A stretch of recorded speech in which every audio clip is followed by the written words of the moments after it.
It's time to let you in on a little secret. Actually, lots of secrets. We're talking strategy and, most importantly, return on your investment for your podcast. Welcome to Branded Podcast Secrets.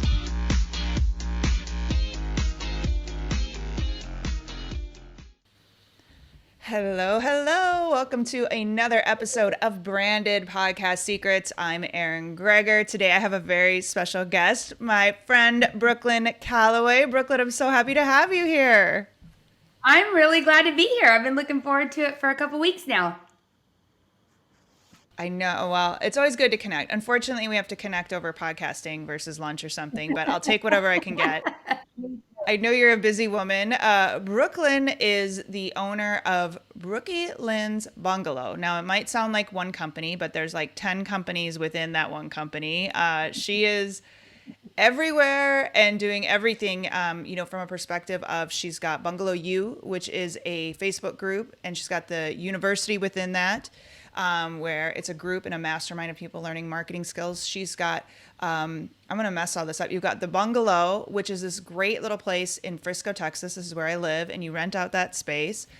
She is a bingo queen. Is that your label? I don't know what your official label is on bingo. I prefer pimp. Okay, bingo pimp. I like it. It's even better. But you're doing local groups of bingo, and then you're doing virtual events of bingo. And you are the host, and that is why you're here today the host of the podcast, The Guts to Fail. So I love all this. You are a true entrepreneur. I think between you and your husband, you guys like own Frisco. Maybe just our bubble. But somebody was driving down the street. Yeah, there's a barber shop that opened up, and it's a gentleman, and I think his name is Brooklyn. And he rented this space and started a barber shop. And I kid you not, I get asked at least 3 or 4 times a week, "Oh my gosh, you are opening a barber shop? You do everything." And I'm like, no, I don't cut hair and I don't shave faces. I don't do that. But anyway, so there's 2 Brooklyns in the real district. Yes, there's a line that I have. That is awesome. Yeah, there is a line. So I know you were working a lot in the online space and you launched The Guts to Fail. And I want to get specifically because before we started recording, you're like, Erin, I want you to know that this isn't, I don't have it officially out everywhere, but you're recording close to every week, if not every week, in your Facebook group. So talk a little bit about your podcast and the strategy behind it and being completely transparent and honest and talking about where it is now, like where it's located now, how you're using that location, and then what you want to do with it in the future. Yeah. Okay. So, I mean, I don't know if you know this about me. I think you probably guessed, but I'm like a very dive face forward into a pool with no water kind of girl. And I don't take time to read or figure it out. I'm just like, I want to do that. And I Google one thing really quick. I'm like, okay, that's good. So on Bungalow U, I wanted to have everybody always says that your group and your page has to be different. You have to offer something different in your group than what you offer on your page. And I heard that somewhere, something, you may have heard it from you, I don't know. But I was like, okay, well, I bookmarked that and I thought, what am I going to offer? Then somebody else interviewed me on a podcast and they said, basically, you have the guts to fail. And I was like, damn, that is a good name for a podcast. And I was like, yes, I have the guts to fail. I really don't think about failing. I just go forward. So I don't really think it's guts. It's more naivety or however you say that. But still, I rolled with it. And at the end of the day, I try a lot of crap. I don't analyze or, think too much past. I'm just going to try this and see what happens. So I called it the guts to fail. And I thought I need to interview other entrepreneurs and figure out where they had the guts to fail and how that contributed to their success. And it's just being transparent here. I want to interview people that they have coattails equally as impressive as mine or more so. I like to help others for sure, but from a business standpoint, if I'm going to interview a business owner, it needs to raise the bar. It needs to be someone that has experienced success that we can all be inspired by and learn from. And so I started using StreamYard. That is my location. StreamYard is free, and it allows me to pull someone in and change the camera views and whatever. And so then we download that audio for the last 24 episodes, 24, it hasn't been weeks because it's not every week that I have a guest, but I try to. So then we download that audio and we just kind of save it over here, right? But someone else very smart said, Brooklyn, you can't just have your interviews on Thursdays live at 10 a.m. in your private group. Only those people see it. But I thought, well, this has to be different, right? So I can't just put that everywhere. Well, Patrick Ganino owns a company called Social Tuna, and he is my confidant and a mentor. I love talking to him about stuff. But he said that I needed to get my virtual assistant to make assets from the downloaded. So she makes little snippets for both IGTV and the news feed, sends it to them and says thank you, and sends a thank you letter with the assets and encourages them to post with even a suggested post. So now they're actually able to share that content. Duh, I hadn't even thought about that. And then we upload it to YouTube, and we link the full video outside of the private group on YouTube in a playlist called The Guts to Fail. Then we take those assets and we schedule them on LinkedIn, pin them on Pinterest, and link them on Instagram. And so my past 24 episodes that have never been shared on Instagram, little snips, are crumbs leading to the person I interviewed, which then they end up sharing. So it's a visibility post, but it also is letting my followers on Instagram know that I do something else, and then leading them back to my Facebook group. And then, of course, in my Facebook group, I capture the information with a, group leads type thing that, saves all the information, the 3 questions they answer. And then we send automatic emails to them. And it's just this whole life online that nobody even knows is happening. And I can't even believe I just spilled all that out, because I remember looking at you and thinking, but she has all that content. She does all those things. And now I have some of those things too. And it's legit and it feels good. It's like all automated. It's great. So I don't know if that was the answer to the question. No, that's perfect. I love it because it's different, Yeah. right? So it's a value add for your group, but you're using those snippets to lead to the group. And I think it's brilliant because most people, okay, I do a podcast, video, audio, whatever. I pop it up on YouTube. I throw the whole thing on YouTube. I throw the whole thing here. But I love that it's really this value add. Have you seen the group increase because of the podcast? Yes, for sure. A lot of the people who are being interviewed, they get, a lot of lead time on, hey, this is your date. They pick the date that they want.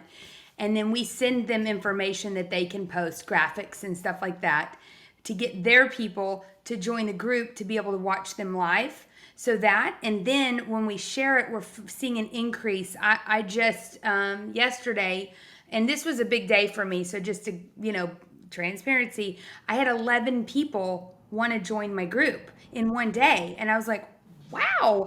And I think it has to do with the fact that we just in the past 2 weeks on Thursdays started sharing, or Tuesdays, started sharing the assets that we made for the people.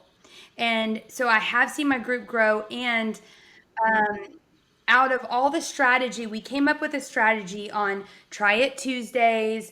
All the days had themes, and we came up with 12 weeks of content. I recorded Try It Tuesday posts based on questions I had been asked, and I would go into Facebook groups like Frisco Area Business Moms and see what people were asking, and I would take those lyrics, of what the people were saying and say, hey, not very good at that social media thing, because that's what they said, and then I would answer a question that they had. So anyways, came up with all that, and out of everything, my Thursday live StreamYard interview, The Guts to Fail, was by far the highest traffic on my group, the most engaged with, the biggest reach, most common. It was one million times bigger than anything else I was doing. So I have all that content, but it wasn't being received as well as the live interviews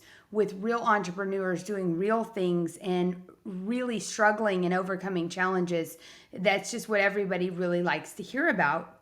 So that's great. And then Eka, my assistant, we've decided we're taking all the audio. And I also heard from someone on a podcast. I like to, shrink my body and increase my mind. And I go walking and listening to stuff. And I came home and it said that you can't just launch a podcast and expect your schedule to work every single week at this time. So you have to pre-record all this content. So that's what I feel like I've done. Now you just, before this, you said on Spotify or something. I don't know that yet. I don't know where to put the thing, but I know I've got it. I've got the 24 weeks of content ready to go, and I'm ready to launch, but I'm going to be calling you for that because I don't know what to do next. So I might have some questions.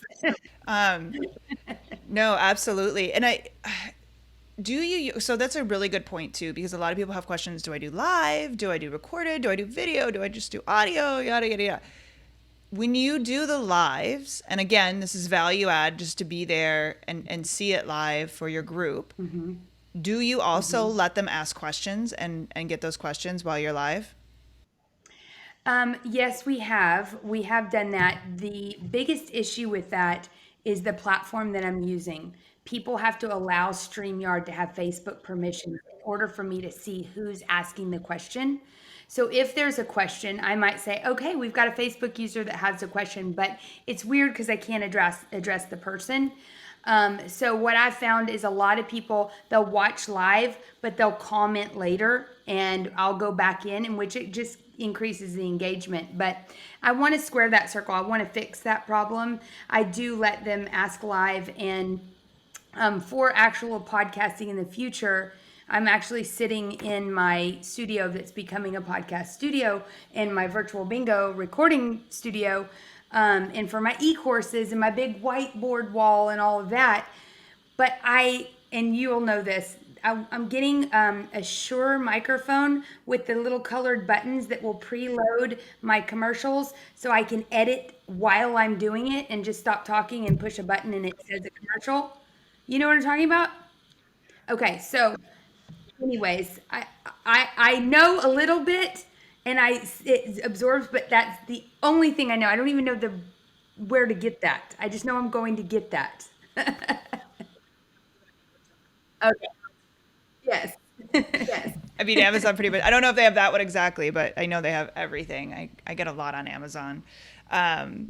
No, I think it's great. Now, have you seen it also increase the other parts of your business? Like, are you've got this unique blend of people can rent out the bungalow, you've built this huge brand of bingo, and you really started doing it online originally, and then moved over to in person once life kind of resumed again. Have you seen an increase between businesses because of all this too, because of the podcast you're doing and just connecting and utilizing it? Yeah, a couple of examples come to mind that were completely like out of left field. Somebody contacted me and asked if I took title sponsors for my bingo event. And I was like, yeah, give me the money. I'll tell them all about your massage therapy class or whatever it is. And so the thing is when they contacted me, I always, well, not always, I've started asking, how did you hear about me? And she said, oh, I'm part of your group online, Bungalow U, and I watch your interviews on Thursdays. So I was just interested. And while you were interviewing, I was on my phone looking up your Instagram and stuff, and I saw that you did bingo. And then there's a video of all these people at bingo, and I thought maybe I could sponsor that. So just someone listening to an interview on their computer and on their phone, curious about who I was, what else I did, ended up, being a title sponsor of a really large event for me. So that was huge. And then my business has increased. This was a couple weeks ago. One of the people I interviewed, shared an asset, and that someone that saw the asset, the snip, the little video, that asset's kind of a, technical term or whatever, saw the video on their friend's thing. She was a photographer, and she ended up booking two, not only a Volkswagen bus membership, which is like $1,500, but also a house membership that's almost $2,000 in the lifespan of the membership.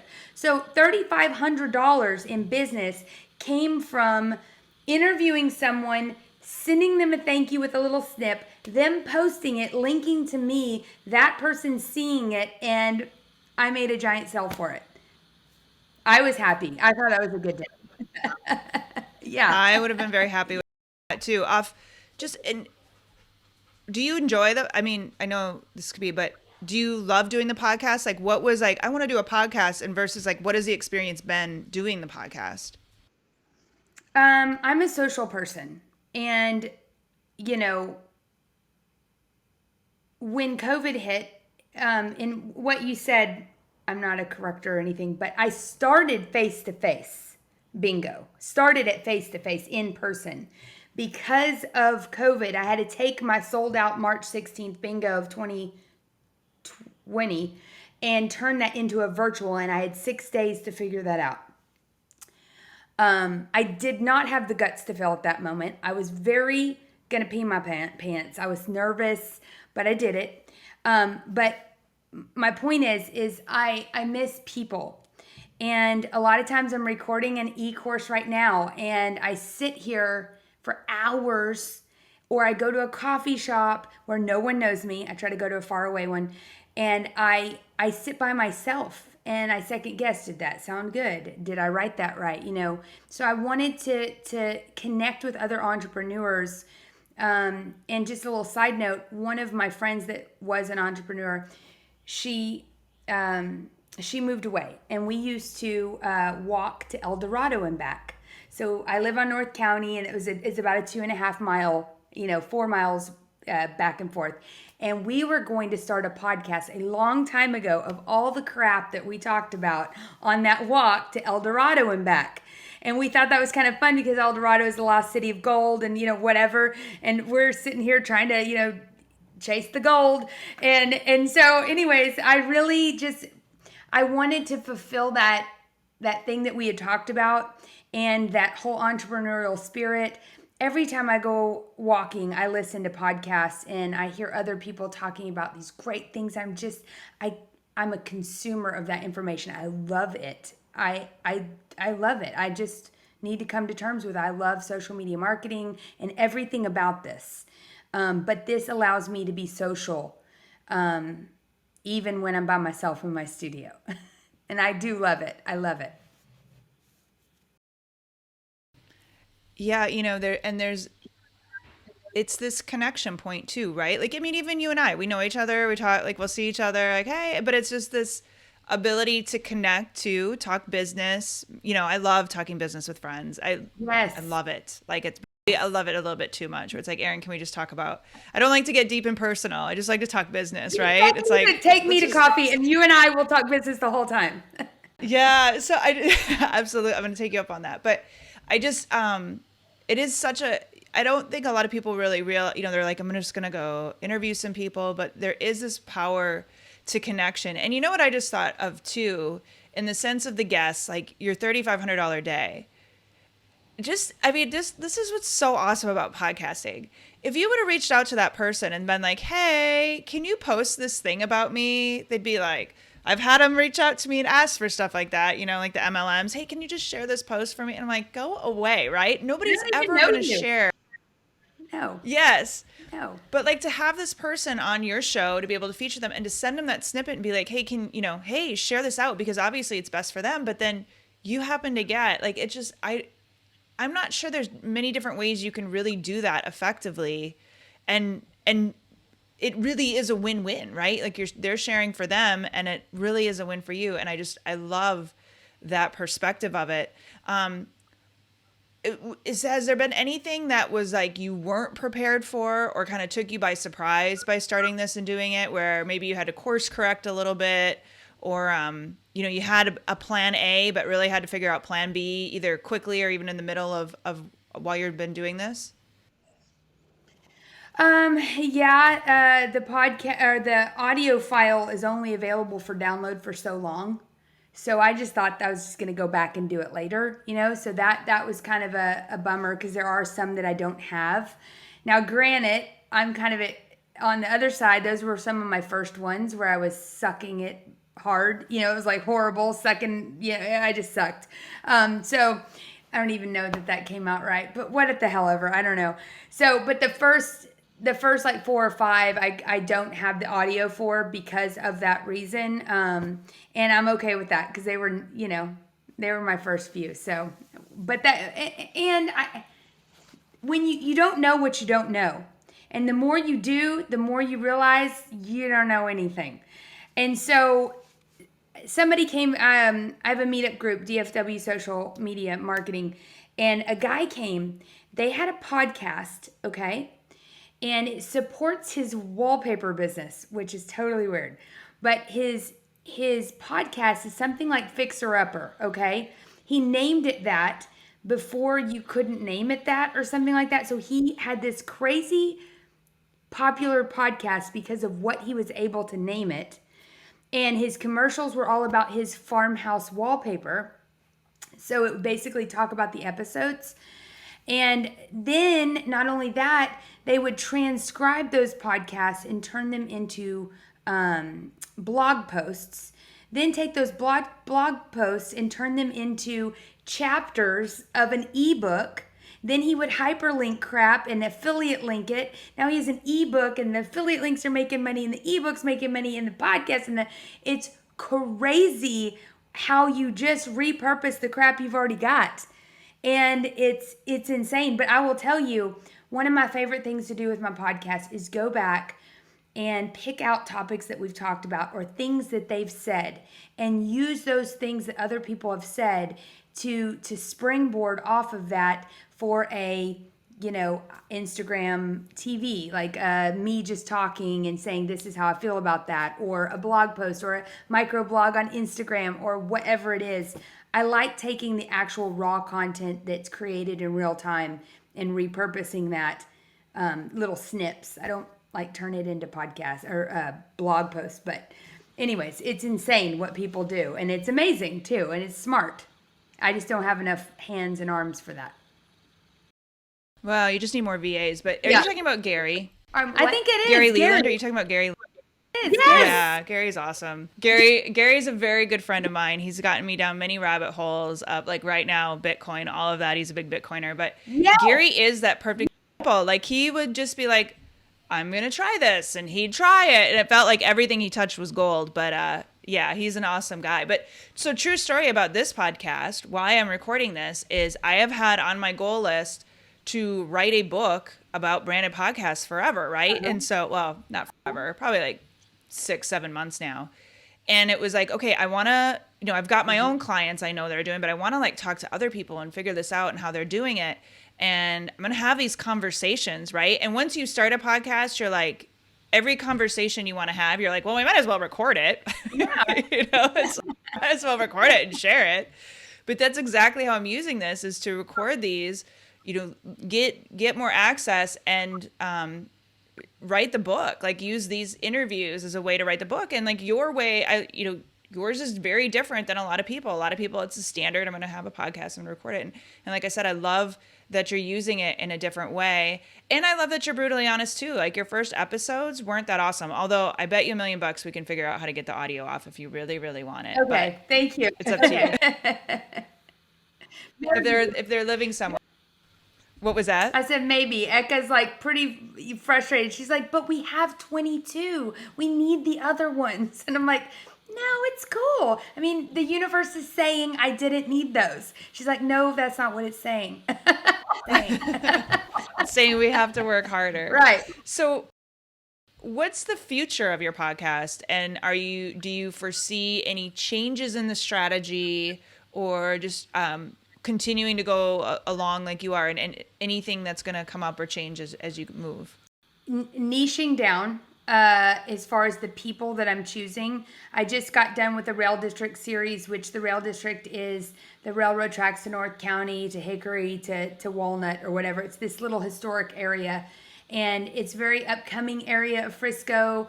We have a lot of unique businesses down here, very successful businesses too.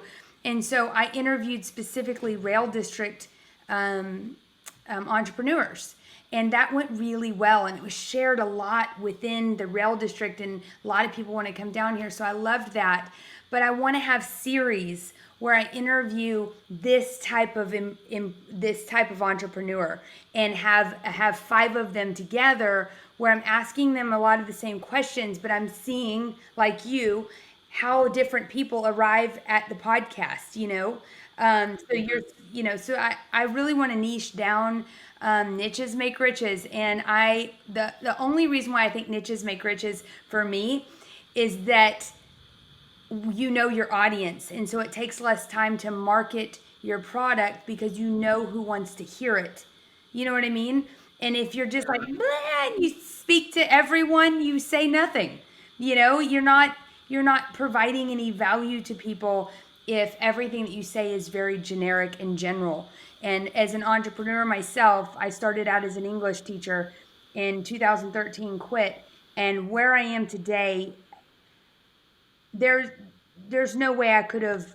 I didn't even know what I didn't know. I didn't know. I would not, if you would have told me I was going to be here, even where I'm sitting in my house, then no, I wouldn't even have had a concept of that. It's like, it's just foreign. So I really love the guts to fail in this, in that aspect, is I like interviewing people that started from something very different and dove headfirst into what they're doing now. Yeah, I like it. Now, one question too, as you're talking about niching and talking about the rail district very specifically. So a lot of people, even when they're doing it for business, they feel like they need Joe Rogan numbers, and to get Joe Rogan numbers, you need Joe Rogan style guests, right? Like huge names, yada yada. Have you found that with even the more niched, like obviously somebody, not just a entrepreneur, but a Frisco entrepreneur, and then specifically a rail district, entrepreneur, very, very, very niche. Do you find that those, I don't want to use the term smaller because that's just horrible, but the more niched guests are doing a lot more sharing and pimping of the content that you give them because they're usually more excited about stuff like this. Does that make sense? It's not like, yeah, this is my 7,000th interview, whatever. Right.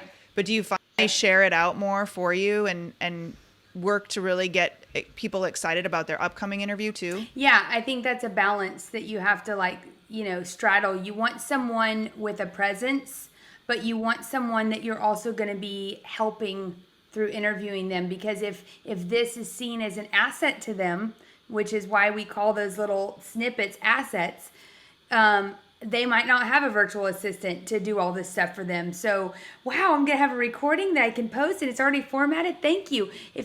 I want people that appreciate that, but I also, kind of like I said before, I want someone with coattails equally as impressive or more impressive than my own, but not so impressive, like you said, that they're like, this is my 7,000th interview. I don't need this.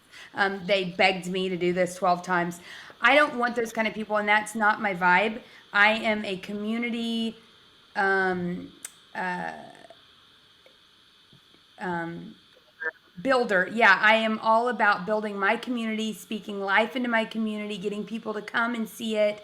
The rail district is a vibe, and this is my bubble, and I get outside of it. But you're right. I think that there is enough business to go around that, especially, in the rail district, something else you asked me about in the future, I hadn't even thought about this, telling you this, but because I interviewed all rail district merchants, I want to share that series with the independent and study mentorship program in the high schools, at the schools, because they're local businesses that have been made, become successful. So by sharing those stories and that interview with those classes, we're reaching the next generation, and they can kind of see what's working here in Frisco, what's not, and be inspired by people that are actually in their community.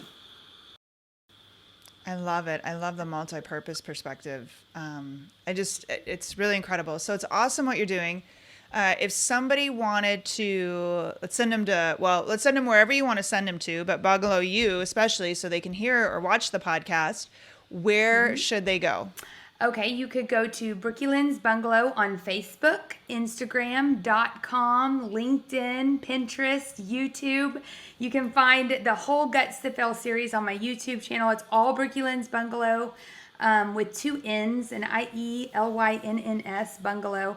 And then Bungalow U is attached to Brookylands Bungalow, so you can link to it from my Facebook page, and you can get to all of it from my website as well. So brookylandsbungalow.com would probably be your favorite, your easiest place to go.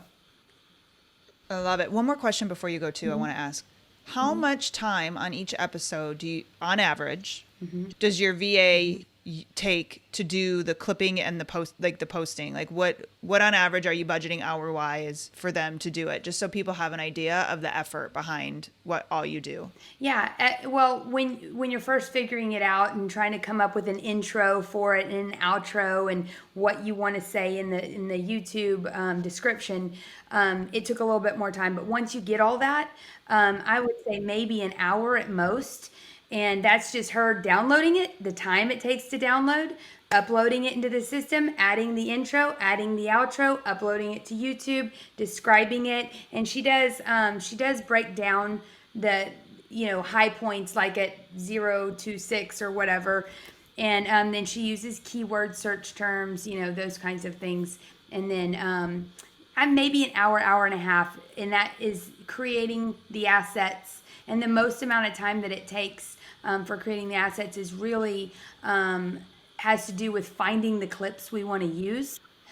So while I'm interviewing, I always have a piece of paper next to me, and I'll write down the minute marker of things that they're saying, so I can clue her into, hey, I really like the clip that starts here. And so that really reduces the amount of time when you know to be looking for that. So we try to be as efficient as possible because there's only two of us, but you're right. I just listened to a podcast that says I need 4. So I guess that's what's next. No, it's good though, because you hear all that and you're like, oh my God, what is this? Is it like 40 hours a week just on one podcast? But I love that how condensed it is. So Brooklyn, thank you so much for joining me today. I appreciate this. I love your perspective. I appreciate you taking the time today to chat. And all the connections to Brooklyn will be available on the notes page for this episode over at ErinGregor.com. So go over there and check it out if you want to connect with her, or just shoot me a message and I'm happy to connect you. So Brooklyn, thank you so much. It was so awesome to see you. Great to see you. And I'm going to hold you to that coffee because I need someone to talk business too. For sure. Thank you.